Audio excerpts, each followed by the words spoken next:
माननीय भारत सरकारच्या नशामुक्त भारत अभियान तसेच आगामी जिल्हा परिषद व पंचायत समिती निवडणुकीच्या पार्श्वभूमीवर सांगली जिल्ह्यात अंमली पदार्थांच्या विक्री व नशाखोरीवर अंकुश ठेवण्यासाठी पोलीस प्रशासनाकडून कडक कारवाई सुरू आहे। या अनुषंगाने मिरज येथील महात्मा गांधी चौक पोलीस ठाण्याच्या डीबी पथकाने गांजा विक्री करणाऱ्या सराईत आरोपीस अटक करून मोठी कारवाई केली आहे। माननीय पोलीस अधीक्षक श्री संदीप घुगे, अपर पोलीस अधीक्षक श्रीमती कल्पना बारावकर, माननीय उपविभागीय पोलीस अधिकारी श्री प्रणिल गिल्डा यांच्या विशेष सूचनेनुसार अंमली पदार्थ विक्री व वितरण करणाऱ्यांविरोधात प्रभावी व सातत्यपूर्ण कारवाईचे आदेश दिले।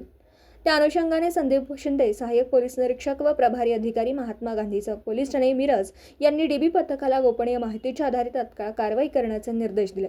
29 जानेवारी रोजी मिळालेल्या खात्रीलायक माहितीनुसार नवाज सलीम मकानदार, वय वर्ष 32, राहणार प्रताप कॉलनी, रॉकेल डेपो, झोपडपट्टी, मिरज हा गांजा विक्रीसाठी डॉक्टर बाबासाहेब आंबेडकर उद्यानाच्या पाठीमागील बोळात येणार असल्याची माहिती मिळाली। यानुसार डीबी पथकाने फोटोग्राफरसह सापळा रचून छापा टाकला। संशयित इसमास ताब्यात घेऊन झडती घेतली असता त्याच्याकडून अवैधरित्या विक्रीसाठी ठेवलेला 2 किलो वजनाचा सुमारे 50,000 रुपये किमतीचा गांजा जप्त करण्यात आला। तपासात आरोपी मिरज परिसरात किरकोळ स्वरूपात गांजाची विक्री व वितरण करत असल्याचं निष्पन्न झालं।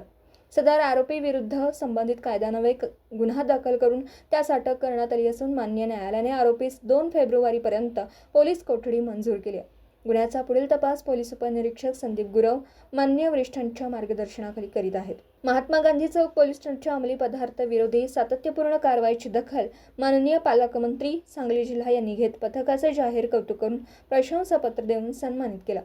दरम्यान नशामुक्त भारत अभियान व निवडणुकीच्या पार्श्वभूमीवर नशायुक्त पदार्थ, गांजा व गुटखा विक्री करणाऱ्यांची पाळेमुळे उकडून टाकण्यासाठी कठोर कारवाई सुरूच राहणार असून नागरिकांनी अशा अवैध व्यवसायांबाबत माहिती पोलिसांना देण्याचं आवाहन महात्मा गांधी चौक पोलीस ठाण्याच्या वतीने करण्यात आलं।